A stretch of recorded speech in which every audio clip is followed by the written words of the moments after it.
We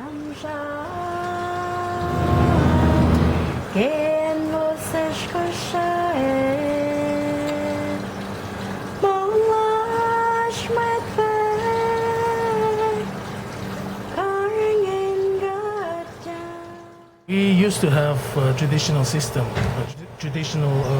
chiefly system in place many years ago. What happened to that?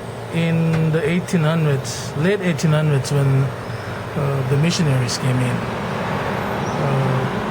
it was decided Koshrai would be better off without this traditional chiefly system. Is there evidence of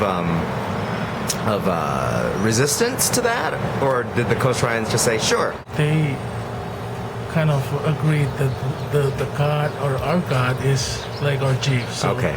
So it would be best for Kosraians to respect one chief who is the Heavenly Father, and Rather than the chiefs fighting with each other. rather than respecting and being too much. Secularism. Yeah, exactly. In Pohnpei, permission to access property is granted by the traditional chief hierarchy and is a necessary part of everyday life. Indeed, every greeting and acknowledgement was necessary for our overland trek to Nanmadol.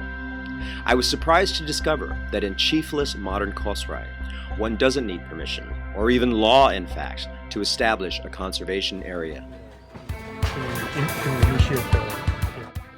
The James Palsis Marine Park is one such example.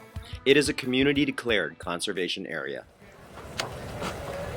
If you throw any food, or small food particles, lots of fish will come. It's a bit of a marvel, really, a marine conservation area that is not backed or enforced by law or a traditional chief system, but by everyday people who live in the community. I mean, that just doesn't happen. But for now, it's happening in Kosrae. Where are we going? We're heading to the core area of the Budwa Biosphere Reserve. And is this a community preserved area? Yes. Community declared, so it's not by law that this is a preserved area. Not yet. But how long has it existed as a conservation area? Almost 4 years. Wow. Okay, cool.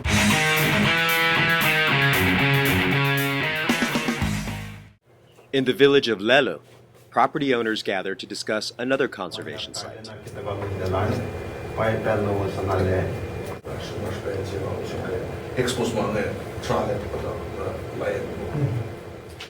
They are discussing how to conserve an area known as the Lelo Ruins.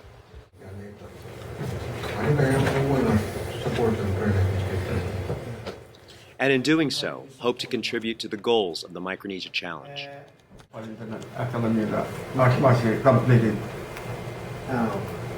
Saya masih outcome na. Sa mention mo yung outcome. And as seems to be the conservation norm here, the meeting is facilitated by an actual landowner of the project site. The ruin itself was started to be built in the 1200s, and this compound here was the last compound to be built. Okay, so this is the newest. Yeah. Yeah. It was in the 1600s. Okay. Yeah. Nearly 1,200 years after Nanmadol is first settled, another basalt-constructed settlement pops up in Kosrae. And on our left here, this is one of the landing site for canoe. Okay. Yeah, like we talked about clearing all these channels, and revive it so that we can use canoe to come here. So it would otherwise have water, but this is just became stagnant. Yeah. There's no flow. Okay. Yeah, or Okay. it's you can see it's kind of wet. Yeah. I think if it's high tide, it can. Though it is smaller than Nanmadol, the Lelo ruins are no less amazing. My grandfather's. This is your grandfather's part. Yeah. This This used to be like a feasting area for the ancient people. cooking area. Yeah. Wow.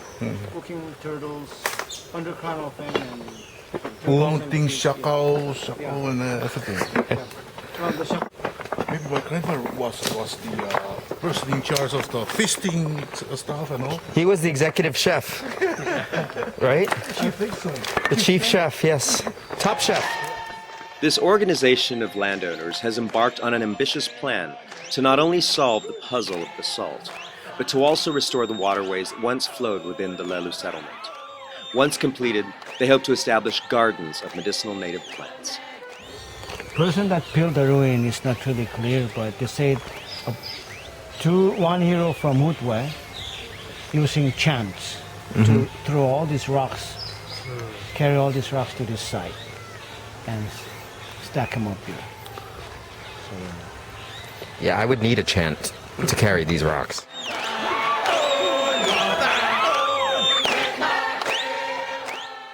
Coming up, I go to the races, and I learn to cook mangrove crab the easy way, which is the Kasrayan way, and I discover primordial magic. The story continues at www.micronesiachallenge.org, where you can learn more about the people you just met, as well as the efforts of preserving the thousands of species of fish, plants, and wildlife in Micronesia.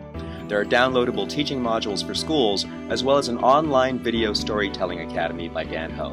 And of course, we look forward to your support of the Micronesia Challenge. Thank you.